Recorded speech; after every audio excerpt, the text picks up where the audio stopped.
All right. How are you? How are you? Are you ill? Are you ill? And she will be loved. Why am I excited? Let me tell you why. After teasing it for almost a year, after edging everyone about this, I've been teasing this for a year. The ranking, the tournament of the hottest Disney animals. And you know what? Now that you're here, and I don't have to be all bloody PC out there just to get you here, because the title might have said the hottest Disney animals ranked tournament or whatever. But you know what this really is? It's the most fuckable. Is they fuckable? That's the question we're asking these Disney animals today. Look, the CCF, let me tell you a bit about the CCF community, right? Out there, right? And this is what I'm saying. Once you're in here on this podcast, once I have your eyes here, I don't need to be fucking showbiz fucking I don't know what I'm talking about, but I don't need to be as clean. I can be the dirt is here, and it can be dirty, and we are going to get dirty. We're going to be playing around the bloody mud. We're going to be fucking playing pinning each other like Simba and Nala when they grew up, not when they were kids. I wasn't into that one. It's different when there's a camera here. Listen, the CCF community, the cartoon cat fuckers community, out there when I'm all bloody 6 o'clock show, when I'm out there being bloody showbiz, right? I might be calling it the cartoon cat friends. If you see me on a 6 o'clock show, I'll be like, oh, well, it's people who are romantically attracted to. I'm talking about people who want to fuck these animals in VR headsets. You know what I mean? I don't know what I want. I don't know what I want, but I love them. Do you know what I mean? I don't know if I want to. I don't know if I probably even just want to hug them, right? It's the same thing where I just saw these Disney animals when I was a child, and I'm like, I want these. And I don't know what it is, what I want. But I'm romantically connected to some of them, right? So the CCF community. Let me tell you about the CCF community. The cartoon cat fuckers, as we're called here, out there, just to kind of save face so we don't mess up the algorithms, we're called the cartoon cat friends. Similarly, hit show, shit show, all that stuff. Look, once you're over here, this is the dirt, right? This is the fucking Motley Crue autobiography, The Dirt. I don't know if you've ever seen or read the book. They're all fucking depraved. Hey, you can't. Anyway, we're not getting into that now. We're not getting into that. Although, speaking of Motley Crue, I was remembering there when Pamela Anderson was going out with Tommy Lee from Motley Crue, and everyone's like, everyone fancied Pamela Anderson. Obviously, this is a real life woman. Everyone fancied Pamela Anderson. Although I'd say Lola Bunny would be a direct, you know, she would have been going for. Anyway, we're not talking about Lola yet. We can't really talk about Lola on this episode as much as people, the thirstiest, you boys, you nasty little boys, getting into my DMs about Lola Bunny. And look, she's up there. She is S level. She is God level cartoon. And this is not just about the cats as well. Hang on, I'm jumping all over the place, right? Like a bloody bunny. But listen, what was I saying there? Pamela Anderson, when she was going out with Tommy Lee, everyone was like, remember someone told me in school, being like, oh, you know you're one from Baywatch. Well, we knew her from like Barbed Wire and everything, you know. Of course you knew who Pamela Anderson was. You just knew, right? You just knew. Playboy, right? And they were like, oh, do you hear Pamela Anderson's done a sex tape with Tommy Lee? And I'm like, it's Tommy Lee Jones. It's Tommy Lee Jones. Will you stop? Why does everyone keep saying Tom? Can you please finish his name? She's in a sex video with Tommy Lee Jones from Batman Forever. Why can't everyone just get this through their thick skulls? Your man from The Fugitive somehow has got Pamela Anderson and they've made a sex tape on a bow, right? And I know he doesn't drum. What was wrong? I couldn't wrap my head around the fact there was another guy called Tommy Lee who was not Tommy Lee Jones. Anyway, the CCF community started with the love of cats. Okay, but this it's kind of I was about to liken it to LGBTQA, but I'm not even going to go into that kind of part. That's dumb part, right? It's not that, right? That's not what this is. We will accept. We're kind of willing to kind of cast a wider net into cartoon animals. You know, what started with a love of cats is essentially part of the whole animal sphere. The CCF community, the cartoon cat fuckers community. This doesn't make any sense to anyone. This doesn't make any sense to anyone. What am I talking about? The CCF community was formed out of reluctance, I'd have to say. I was happy to die without anyone knowing my sexual proclivities towards cartoon cats, right? Or the rest of the animals. However, when Jon Favreau, my peer, fellow video maker like myself, he likes a good chat as well. Do you know, I think we get on really well. Fellow Star Wars fan, peer. When he was making The Lion King, the live-action Lion King, which essentially was CG animals that they put in VR and kind of ran around, tried to shoot them like a David Attenborough documentary. Incredible tech. Looked great. Was Nala specifically attractive? I'm not explaining this right.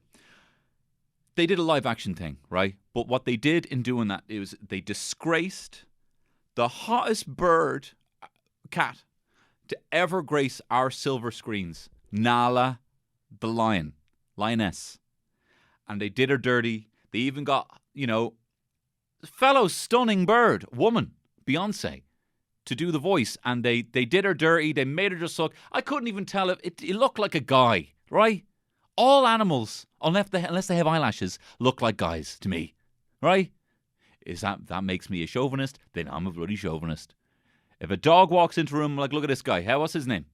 Same with a cat. And I know a lot of people look at a cat and they think, oh, what's her name?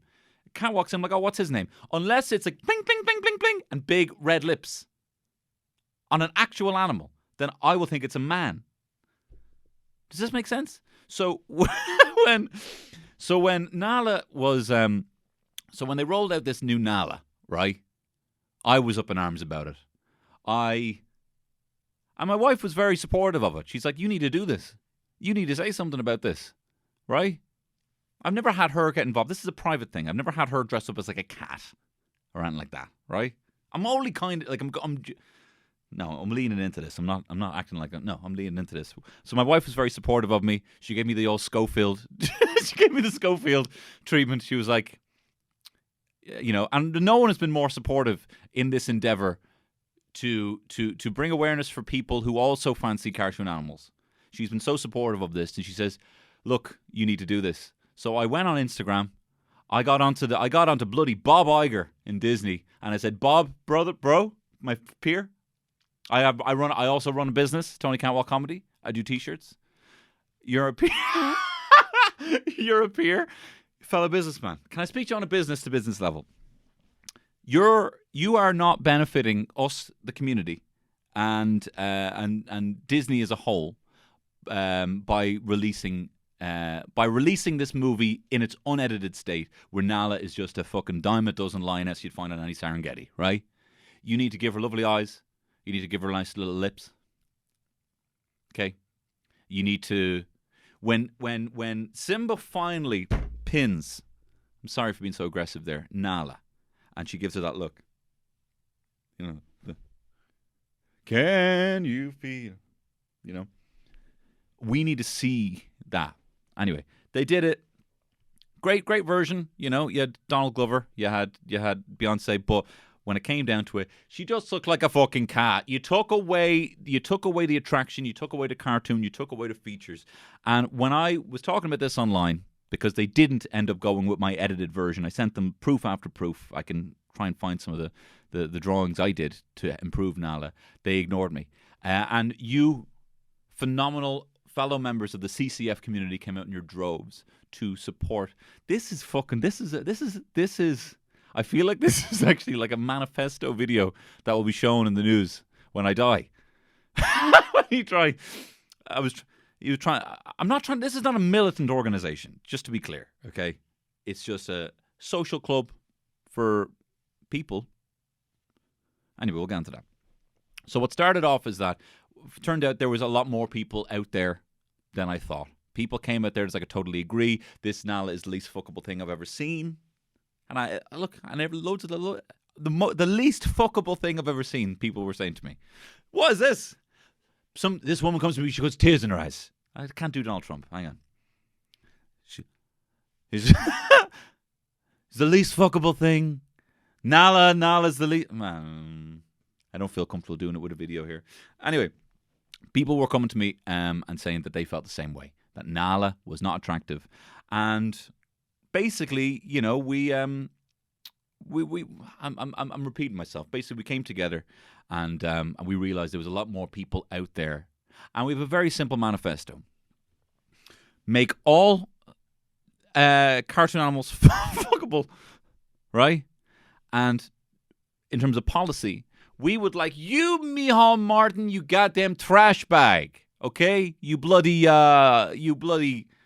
bin. We want you to be releasing VR headsets into every home like you did the iodine tablets, and give us software so we can make our own VR cat orgies. I don't know what I'm talking about. Look, it doesn't matter. Basically, this is a Cartoon Cat Fuckers podcast. We have taken over this podcast, this very popular podcast, to talk about the most fuckable Disney animals. It's not just going to be cats, and it's not going to be anything outside of Disney. Lola Bunny was a big one, right? The fucking Caramel Bunny, who seems Disney because of the swirl of Cadbury's. Does that make sense? The swirl of the Cadbury's logo looks like Disney. So I was always like, that's Disney. But it's not. And look, we've a lot to get into here. We've a lot to get into here. Because we are now going to be... This is going to be a four-part podcast. This whole setup is... I'm going to do this 4 times. Okay? Because we have 32 combatants in this, what I'm calling the most fuckable Disney animals. Fuck off. And look, this is not going to be some... I'm not going... This is not... If you're into, like, movie trivia, if you're into, like, genuine, like, Disney animation history and lore, this is not for you. I'm essentially going to be getting 2 Disney animals, having done no research, and I'll tell you honestly who can fucking get it. Who I give it to. That's the whole... I'm coming at this with such a high energy, right? I'm going to calm down here, right? I'm going to calm down here. In all seriousness, look, I'm parking this thing for a second, okay? There's something about when you're growing up and you're just, you're a bit too young to be watching, non-animated shows. You're watching cartoons, you're growing up, and then you just kind of... And then there's something you just see in one of the characters. They're normally animals because it's meant to be all cutesy. It's not like maybe later on you had things like Recess and Kim Possible and all this stuff. But most of these things were animals. And then what happens is you have one of the animals being really nice to one of the other ones, and maybe one of them has nice eyelashes. And it's a girl. And you're like, I like her, Or it's a boy and he's got a little tuft of hair. He's like a normal fox, but he's got a tuft of hair. And you fancy that tuft of hair for some reason. And he's funny. He's so funny. And you're like, and genuinely, I do think some of the attractions that I had in early cartoons has shaped, has shaped the rest of my life, in who I go for. I think in general, right, Irish women, have very cat-like features, big faces. Irish women have big faces, right, and they have quite feline-like features. They have a kind of feline brow. They look, to be perfectly honest, like something coming out of the island of Dr. Moreau half the time. The cat-like features. A little cat-like, little skinny top lip. Do you know what I mean? Like, that's why are you trying to be fucking Kim Kardashian? Do you know what I mean? Don't be doing that to your lips. You have a skinny top lip. I like that. I don't know to tell you what to do. What are we talking about? Is this still recording, actually? Hang on. Right, yeah, I've been shiting on. Listen. I've been shiting on. But I think my earliest crush was, of course, the CCF logo, Tootsie Galore. I'm going to put that logo somewhere. Tootsie Galore, who was the hot bird cat, the Tomcat. I don't know if that's his official name. Do you remember they started fucking talking? Do you remember that? Tom and Jerry in the Tom and Jerry movie, and they're talking to each other. I hated that so much. I hate when people do that. Fallout does that a lot as well. Well, not a lot. Fallout 3 to Fallout 4, I liked having a non-speaking protagonist, and then there's a speaking protagonist. Like, who the fuck is this guy? You know what I mean? Similarly, I didn't like when Tom and Jerry were speaking to each other. But Tootsie Galore, she was a hot bird hanging out on the beach. She was there on the balcony. Tom's playing the stand-up bass, trying to get her to win her over.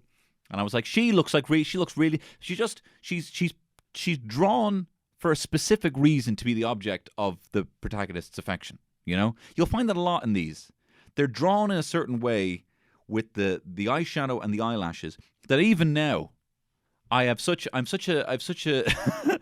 sucker for glamour. Do you know what I mean? Like, you know, Snooki from Jersey Shore. I think she's beautiful. I think she's gorgeous. But I think they're all gorgeous. I do not see, even if it's a fucking eyelash hanging off and lips done to the side, even if it's like, you know, where Marge gets shot with the makeup gone, I'm just so like you did it. Great job. Any glamour. I'm like, beautiful. You look beautiful. I'm so dumb. Do you know what I mean? Not to say that you're dumb to find anyone attractive, but you know what I mean? So when they're kind of drawn in this way to accentuate these features, I'm a sucker for it. So Tootsie Galore was one of them. Lola Bunny, of course, but Lola Bunny we're going to talk about a little bit more. I think Lola Bunny might even have to get some sort of entry into this competition. She was featured so much. She can't win a fucking most fuckable Disney animals, but you know what I mean. Although a lot of people, right, who were commenting, because I asked for your input, and I have a couple of stories here from people who were fancied animals growing up. Fancied cartoon animals. Got to specify, be very, very clear. Fancied cartoon animals. But a lot of people just kind of saying, oh my God, like, and I was like, do you have any, you know, Disney animals, you know, Lola Bunny, man, number one, Disney animal. Like the Looney Tunes have a Warner Brothers logo. It's like, it reminds me of when you have like, do you ever like overhear a conversation and you know someone's wrong and you don't want to be rude, you know? Being like, oh man, that new Mario game looks unreal. Oh, do you think Mario's going to be out for the PlayStation? And they're like, yeah, man, it has to be. The next Mario, fucking yeah, man, it's so popular, it has to be out for PlayStation. It's only a matter of time. And you're just like, no, I don't think. I think it's because it's a Nintendo game. I don't think it's probably going to be out for. No, man, but it's really popular. No, I'm pretty sure I read somewhere that Mario's coming out for the PlayStation. And you're just like, how do you be? I end up, and I'm so shy. I end up being. You're probably right. Actually, maybe I misread. Maybe Mario is the one icon that the Nintendo have and have held on to for the last 30 years. They're just going to give up and give to the biggest rival. Maybe that is the case. Maybe I misread that. Maybe I swept really fast on Eurogamer and I missed the news that Mario was coming to PlayStation. You know, I want to be like, no, you're wrong. With the greatest respect, mate. I know you don't know. So Lola Bunny, anyway, to the greatest respect to everyone who suggested Lola Bunny, is not a Disney animal. It's a Warner Brothers creature. But anyway, look, we'll get into this. Let's fucking get into it, right? And again, this is not film expert. This is not film expert. This is not me having done any research. Well, you know, I know a lot of these animals. I compiled this whole thing. With the help, I should say, of Ben Clifford. Ben, thank you very much. Ben Clifford on the other podcast is the keeper of the Premier Crypt. He helps us update and keep a tally of all the scores in the monster ranking over on Sexy Beasts, my other podcast. And when I put the feelers out months ago that I was looking to do a most fuckable Disney animals episode, he compiled a list of 32.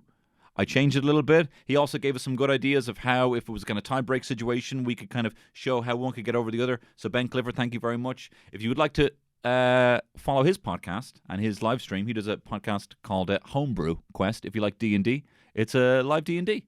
Him and his pals, they get on, they drink booze, and they play D&D. And it's all based on kind of Irish mythology, and a lot of the character names and the places are based on cool craft beer names. It's fun. I was on it. Anyway, look, let's get what's Darkwing Duck again? Let's get dangerous. When there's trouble, you call DW. Hang on, talk amongst yourselves there for a second. I thought I had this here. Round 1. So this is round 1, part 1 of round 1. Part 2 will be over on the Patreon, but don't worry if you're not a Patreon subscriber. If you're not willing to be one, don't you worry about that, because there's going to be the quarterfinals, so you're going to see who gets through next week anyway. So don't worry about that. This is, yes, indeed, a 4-parter in the most fuckable Disney animals. Okay. Round 1. You got Roxanne from a Goofy movie and Flounder from Little Mermaid. Listen, let me tell you this. Well, what's interesting about this, I should just say, is you've got Roxanne, who is technically a dog. But believe you me, she's anything but. And you got Flounder, which is an actual fish. Look, Flounder, bro. I don't even know how you got in here. You and your fucking schnoz, okay? You gotta have a fucking schnoz that big to be fucking brown nose and Ariel. She's never gonna fuck you, bro.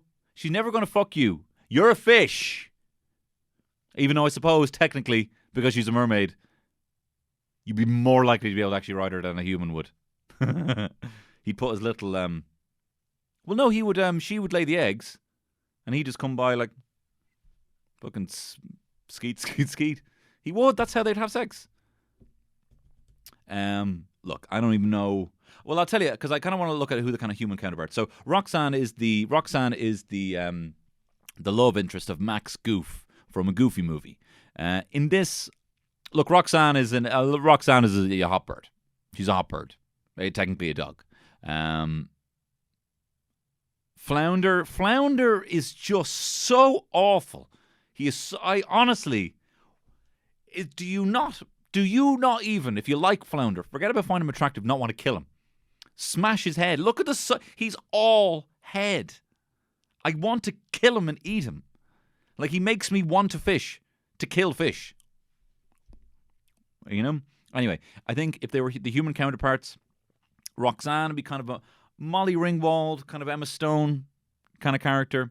And Flounder would be kind of like either not Anthony Michael Hall from Breakfast Club. I would say John Cryer in Pretty in Pink. The one that Anthony Michael Hall refused to do. Where he's just kind of following her around, being a fucking, like, Flounder seems like the sort of guy who would be there, drop of a hat, when Ariel gets dumped by fucking what's his name, and then would try and like lay it on thick, trying to don't worry, a little soft boy. Flounder's a little soft boy. I'm not having a go. Look, I don't know how Flounder got in here.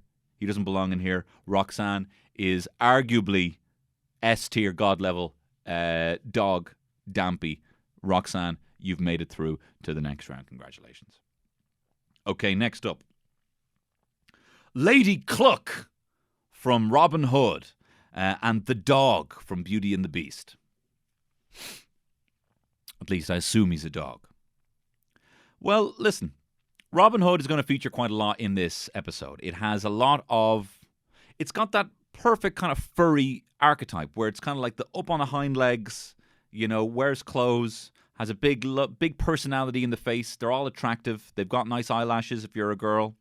And Lady Cluck, Ben hadn't put in, Maid Marian and Robin Hood, they're becoming up later on. Lady Cluck, for me, would be up there for the cleavage. There is a cleavage on show. She gives me a sort of Caroline Quinton kind of vibe, Not the standard, but beautiful, and cool. And Scottish. So she's cool. I like her. I fancy her. And I'd eat her. Because she's a chicken.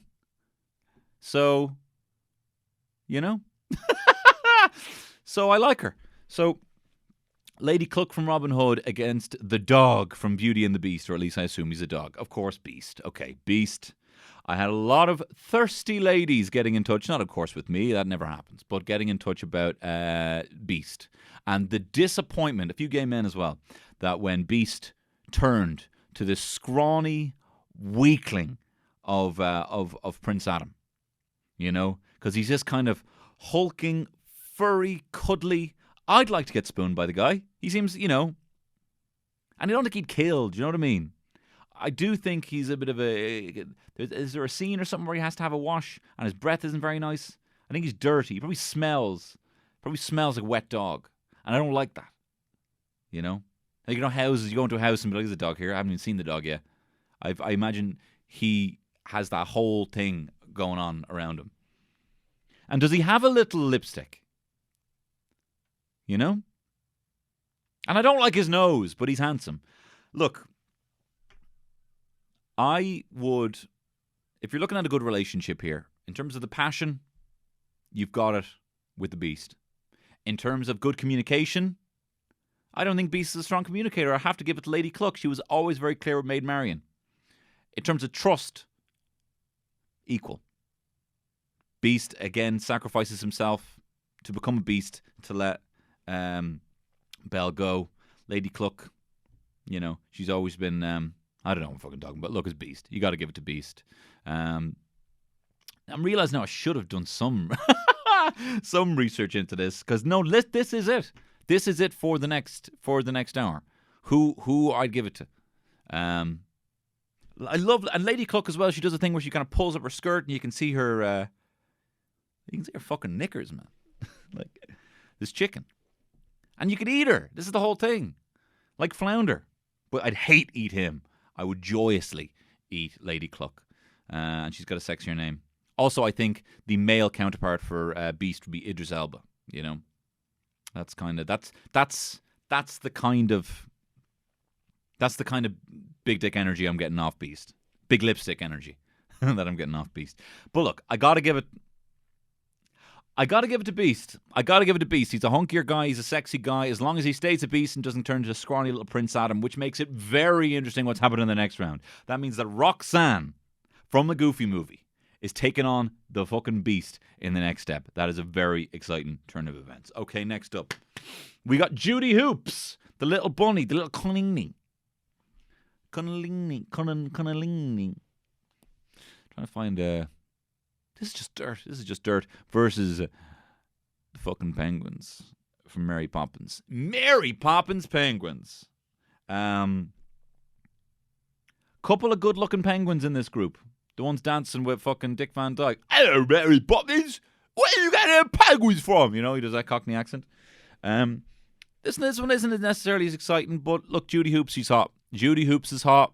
If I had been born in a different time, I would have had a Judy Hoops teddy that I would have kissed to sleep. Okay? She doesn't get to feature in this, but I also had a crush on Babs Bunny from Tiny Toons. She doesn't get to feature in this ep because this is Disney. Judy Hoops is the cop from Zootopia. Underrated flick. I think it actually is probably rated as high, but like these things sweep along. You get your fucking Frozens and your Frozen 2 and your Moanas, and everyone's overlooking Zootopia, which is fucking unbelievable. It's a proper buddy cop drama, but it's all animals. And as well, Jason Bateman's Fox character in that, he could get it as well, but he doesn't quite make the cut here. Now the penguins, these are dressed where you're kind of like, what they got under them fucking feathers? Do you know what I mean? I've always wanted to make love to a penguin. I'd say it's just like a hot water bottle. You know when you cartoon penguin just for the sake. Well, no, I don't know. I don't know. I wouldn't want to hurt anyone. I don't want to look. None of this is me. You know what I mean. None of this is me. I mean, despite the CCF chants, which I have no control over, CCF, when the cat goes meow, molester. I'm not condoning molesting anything. This would all be consenting. But when you watch the March of the Penguins and he has a little leg and you see that, it looks so warm in there. It just looks so warm in there in the penguin. I would never want to do anything to it. In this reality, maybe, but look, who's going to win? All right, Judy Hoops or the penguins? Look, penguins, you're hot, you're good looking, you're like One Direction, except I think some of you are girls. Some of you are pretty, like Harry Styles. But Judy Hoops, she's giving me kind of, Kristen Bell kind of vibes, do you know what I mean? Not that she, not a huge fan of Kristen, but, I suppose, she fellow peer actor, Kristen Bell. Judy Hoops, I have a thing for bunnies, cartoon bunnies. So, Judy Hops. I keep saying Judy Hoops. Judy Hops, because you're a hopping bunny. Even fucking Russell Brand when he was the bunny. What was that? That was insane that he did that film. Anyway, penguins, I'm so sorry, but you're out to fucking... Actually, yeah, what happens? Okay, so this is what happens to the animals that don't get it, right? Similar to what we did in the Eurovision. Flounder, I say, Flounder, you didn't get through. Your head already looks like you got mashed in with a frying pan. Well, how about we go for seconds? And I do. I just take him out of water and I watch him. That's what I do. Lady Cluck, I of course spatchcock and have a whole meal. It'd be lovely. And eat her. And the penguins, I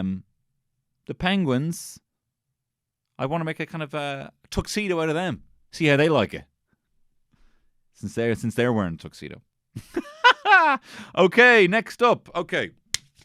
we have got Bagheera from Jungle Book versus Miss Bunny from Bambi. Okay. So here's an interesting one where you have, these are animals, right? These are not wearing clothes. These are not living in society. It is not you identifying, a societal feature on these animals. You're not projecting a human that you know onto these animals and thinking, oh, they kind of have the demeanor of the, someone I fancy in real life, a human. Bagheera, funnily enough, much more attractive as an actual animated leopard or panther or whatever he is in the Jon Favreau Jungle Book. He's got this kind of goofy face. Actually, I don't like. He's got kind of big chin, which I'm not mad on.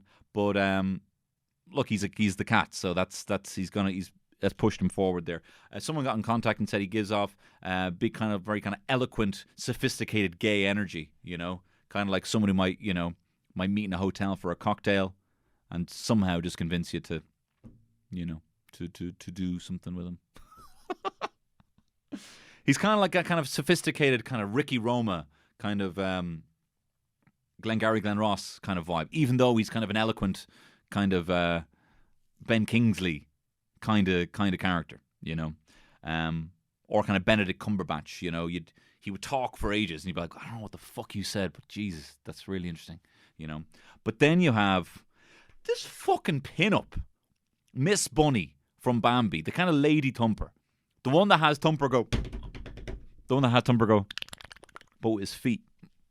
And look at this thing. The rouge.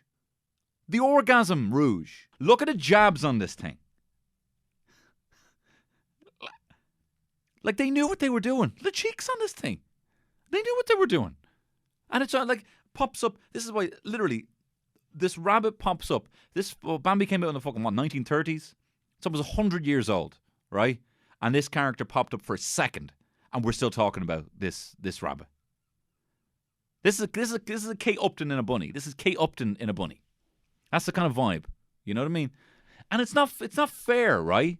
Because these are the kind of things that makes you think that there is kind of like just the relationships are based around there is a female hotter version of your species, and they will be very forthcoming just to be attracted to you. That it'll be that simple. It'll just be that simple. You'll see a female of your species who's up for it, and she'll make it clear that she's up for it because she'll look over and stamp her feet like a fucking rabbit. And then you go over and you say, will you meet me? And then the rest. This is what we're led to believe. We're not led to believe that, and this is not what you want. You don't necessarily want to have the same species of you that's just hotter, that's kind of subservient to your needs. Do you know what I mean? So I don't think that's fair. Having said that, Miss Bunny fucking get it. Miss Bunny would get it. Miss Bunny would get it. It could never work with us unless I was shrunk down in the VR headset. Bagheera could make sense. Bagheera, if he was in real life and a woman, ideally, would get it. Okay, next up. Okay, so that means that you have, oh my God! It's Bunny v. Bunny. Judy Hopps versus Miss Bunny in the quarterfinals. Very, very exciting times. Okay. Next up we have my first real crush. She was my first big crush. Was Maid Marian from Robin Hood. Maybe like redheads for the first, I remember going into bloody junior infants, right? And seeing a redheaded girl and thinking she is beautiful. She is like Maid Marian. I want to be with that girl. And you know what that girl turned out to be? Bloody Claire Balding on Instagram. Influencer. And now friend of mine. We're not in, we're all good friends now. No hard feelings. But it was based on Maid Marian. Just this kind of kindness and the red and just the eyelashes. I'm a sucker. She is not even necessarily glamour. I don't know what she's got. Obviously she's got fucking tits under her head. That's obviously great as well. I'm into that, But similarly, with another big tit under her head, Dumbo's mum. Dumbo's mum. What she got under that hat? What she got under the jacket? When you have clothes, it creates the I wouldn't want to see Dumbo's going out, Dumbo's mum going out in the nip, A bit of intrigue. What is under that thing on her back? The cloak, Lovely eyelashes. And Maid Marian is kind of serving. Maid Marian is kind of a nerd as well. Like she's kind of like not. She's so nice that she's kind of like no crack. Well, not like no crack, but like if she had that personality, did you see her dancing? She's like, she dances in it, and she looks like a fucking loser. But she kind of seems like she's kind of like eager to kind of muck in and help, and she's very supportive and very nice to everyone, She's giving me kind of like Bryce Dallas Howard kind of energy, Like I think Bryce Dallas Howard is a very good actor, and I think she's a good director, as we've seen directing 2 phenomenal episodes of Mandalorian. But she doesn't seem to have a kind of edge or any kind of. This personally, she's a peer, of course, fellow director. But that's the kind of vibe I'm getting off Maid Marian. I'm not having to go with Bryce Dallas Howard. I like Bryce Dallas Howard, but I don't, it doesn't seem very funny. It doesn't seem very funny, So that, and then you got Dumbo's mom.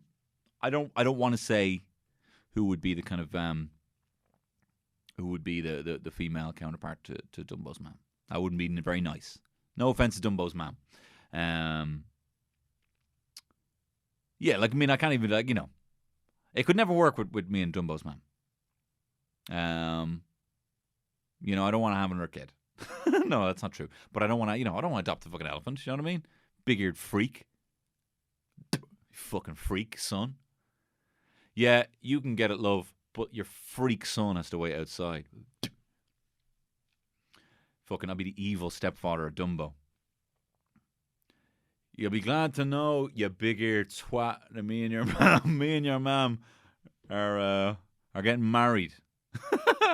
No, I'm not into, Although I said this on the podcast before, the scene where Dumbo's getting bullied by the ugly kid. And he's like, "You big ears, you fucking big ears," in the fucking state of that kid's ears, right? Slagging Dumbo, and then Dumbo's mom goes mad, and then she gets locked up, and she's having to rock him in the fucking thing. Like I saw that when I worked in the zoo. There was this fucking kid shouting at the tapirs like anteaters. He's like, "You fucking long nosed twat, long nosed whacker," like spitting at this tapir. And I wasn't even, I wasn't in any kind of sense of authority. I was just going around with a fucking hairnet on, with a fucking afro would look like underneath, because I had so much hair at the time. I had to put this hairnet on, and I looked like a fucking afro with a hat, like gingerly placed on top, like, because I couldn't. That's what you had to do. In case one hair goes in a fucking burger, you have to look like you have a fucking afro with a tiny fucking train conductor hat. And so I had to be like, "Hey, don't be fucking having to go with the taper." You know what I mean? So I can, I know I've seen firsthand what it is. I want to fucking talk about Maid Marian. Maid Marian can get it. Maid Marian would be number 1, but now I realise when you get the other birds in this that she doesn't really have that much of a personality. Like Robin Hood, and she looks exactly like Robin Hood. It's like Milhouse's parents. Like, what's going on there?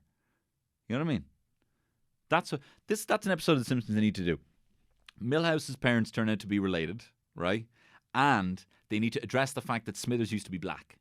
So an episode where Smithers is black, and he has to kind of get back into his African American heritage, and he's like trying to adopt the culture. Is that bad? Anyway, it doesn't matter. Doesn't matter anyway. Next up. So who's that? Is that? Okay, so that is Maid Marian through to the quarterfinals. Next up. So we got Turk from Tarzan. Okay. Turk's kind of like this kind of, androgynous, maybe gay, maybe a lesbian, because, Turk's a she. It was played by Rosie O'Donnell. I might sue Rosie, I might not. She's kind of serving up kind of cool, kind of maybe gay, but kind of cool, kind of best friend kind of vibes. Do you know what I mean? She's funny, kind of cool, kind of Kate McKinnon kind of vibe. She's kind of wisecracking. But let me tell you this: I can't even. Turk does not come close to who I have in here. Again, small bit player on a level of Miss Bunny. You got the fucking squirrel, the randy squirrel from Sword in the Stone. You might remember Arthur turns into a squirrel temporarily. This squirrel comes out the fucking gate with a horn so sharp it could pierce a stone. A sword in a stone. This squirrel is just like, this is like Pepe Le Pew, but you want them to come, you know. Pepe Le Pew was like chasing after the cat, molesting the cat. You know, when a cat goes meow, molesta. That's what Pepe Le Pew's doing. He's a member of the CCF community. But this squirrel is chasing after Arthur, and she's got lovely big eyes. She kind of looks like Ana de Armas from Blade Runner and Knives Out, you know? Ana de Armas kind of vibe, you know? And I should be so lucky as to have an Ana de Armas squirrel coming after me. There is no competition here. Turk, you're a fine woman, but I'm sorry, you do not come close to the randy squirrel from Sword and Stone. Again, small player, but I mean, I don't even want to call her a dampy because she's so small. Can you even call this one a dampy? So this is gross. This is gross. But I don't know how it was going to be any other way. Did you think I was just going to allude to the fact that I fancy these animals? No, I have to. This is the only way to do it. All right. This is the only way to do it. Oh, that means, right. Oh my God. In the next round, you have the randy squirrel from Sword in the Stone versus Maid Marian from Robin Hood. That is going to be stacked. Okay, where are we at now? How many are we in here? Okay, next up, from two films we've already had, Bambi and Robin Hood. We got Bambi's ma. Bambi's mom has got it going on. And we got Robin from Robin Hood. A lot again. It seemed that Robin Hood, the ladies were just as thirsty for Robin Hood as the boys were for Maid Marian. And Bambi's mom is just an absolute svelte specimen. The eyes on her. Most deers in real life are nice looking. You know, I wouldn't. Anything out, never outside of VR would I ever. But she's a bit of an older woman. I kind of had likened her to a bit of a Susan Sarandon, but I actually think that she does die quite young. So I think she'd, which just lives on the legacy. You know, like, oh man, how hot was Bambi's mom? I never got any of that action. Why did that hunter have to take Bambi's mom? I never got to tap that. You know what I mean? But Bambi's mom, I kind of more of a kind of Gillian Anderson. This sophistication to her, you know, but like kind of Scully age. And then Robin Hood, he's a good-looking guy, but you know, he's actually quite goofy. I remember him being much handsomer. Now he does have the nice kind of furry arms that look like they're muscles. He's got a nice shirt. The shirt looks nice on him. You know, he's funny. He's interesting. I would kind of view him. I was thinking originally kind of Luke Wilson, but I think someone who'd be better than that. Kind of a Chris Pratt, not as buffy and not as you know gaudy. Maybe a Chris Pine. He'd be a Chris Pine, I think. Yeah, Robin Hood would be more of a Chris Pine. And look, Bambi's mom is hot. Bambi's ma is a smoke show. You know, smoke and gun show. And maybe she doesn't deserve to live being that hot. Do you know what I mean? Speaking of, hey, am I a fish trying to hook up with Ariel? Because I'm fucking floundering for content here to talk about this fucking shit.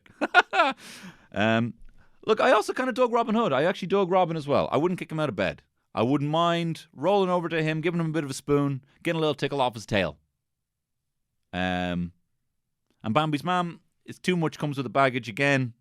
You know, she has the kid and everything, you know.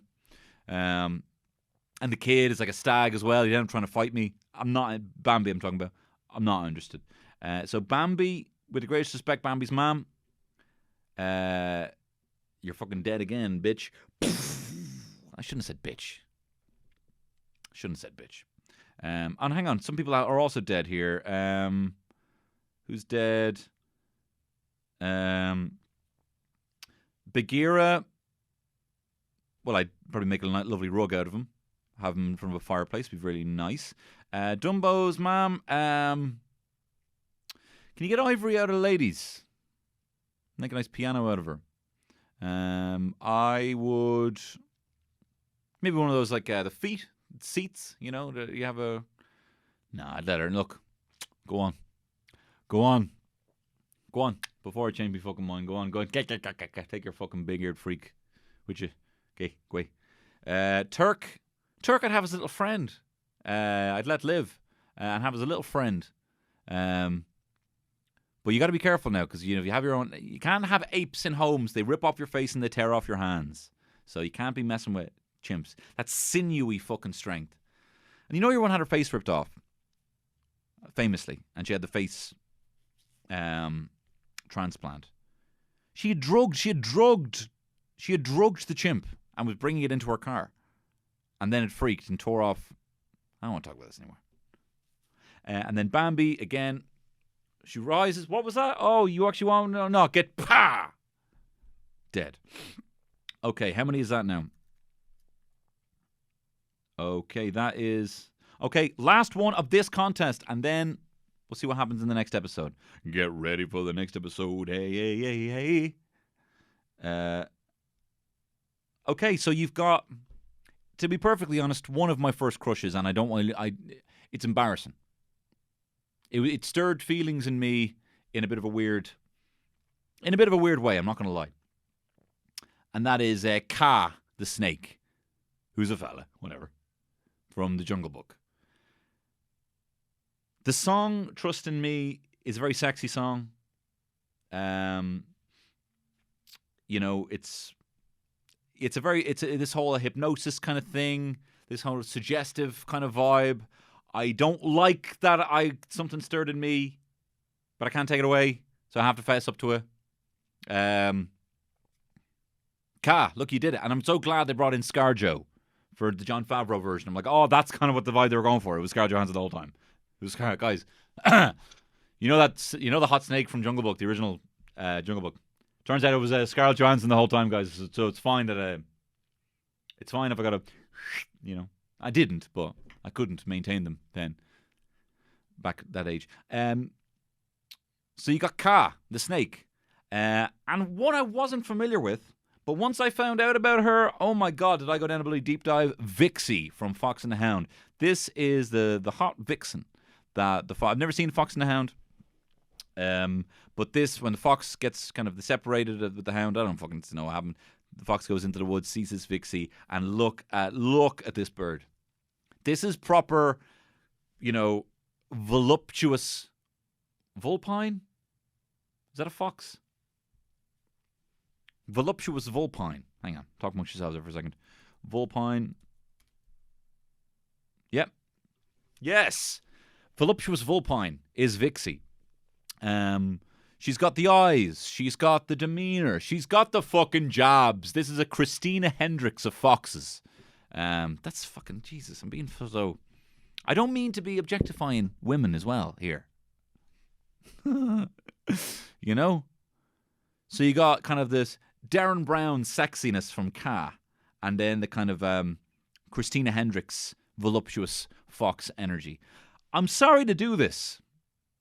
I didn't know Vixey. I'm not familiar with Vixey, the vixen. I know Kaa. I know the feelings that he, until it became Scarlett Johansson, stirred in me. And it's not on a level where it's a goofy looking fucking snake. It was not meant to stir. I don't know what it was. But Kaa is sexier to me. I respect it. I don't fancy him. I do not want him. Or them. God. This would have been an uncomfortable podcast for me to do without a video here. So this is just anyway. Kaa the snake. Kaa the snake can get it. Vixey, with the greatest respect to you. Again, I don't want to murder Vixey. You may leave. You may leave. No, hang on. I might kill her. What'll I do? I don't know. I'll come back to it. Okay, wow, right. That means that you have got Robin Hood versus Ka the Snake in the quarterfinals. Okay. All right. So that is part 1. Don't worry, there's another 8 scraps, another 16 combatants to get in to the quarterfinal of the Great Disney Fuck Off, which is what I'm calling this. So just to clarify, this is already who is through to the quarterfinal. You got Roxanne. All she wanna do is goofy all night. So Roxanne, the lovely Roxanne, kicked the shit out of Flounder, fucking left. Stupid big nose fucking fish twat is not through. The dog from Beauty and the Beast has mauled, has been led into the chicken coop, and Lady Cluck is no more. Judy Hopps, the beautiful Judy Hopps, very attractive rabbit from Zootopia is through. The other penguins are fucking dead. I don't know what I did to them again. You got Miss Bunny beating Bagheera, the very sexy, svelte, gay icon that is Bagheera. Miss Bunny, one cameo. The Kate Upton of Bambi has gone through to the next round.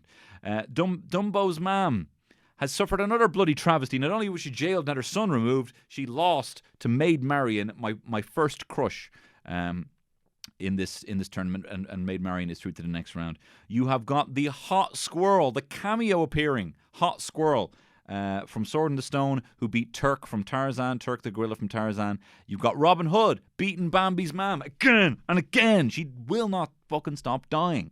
And Robin Hood, Hot Robin Hood, is through to the next round. And then you have, in a major upset, we'll say a lot of people, Ka the Snake, the Derren Brown of the Disney Animal Kingdom, beating the hottest fox.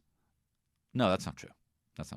Yeah, we can have another fucking fox in here as well. Vixey, the voluptuous vulpine from The Fox and the Hound. Very exciting stuff. So to close out this part 1, I do have some interesting stories of people got in touch about their first crushes, their first Disney or leave it, Gary. Animal crushes. So here we go. I love this one so much. This is from Tara Elizabeth. Thank you very much, Tara, for sending this in. I used to call the Cocoa Pops monkey my boyfriend when I was really young.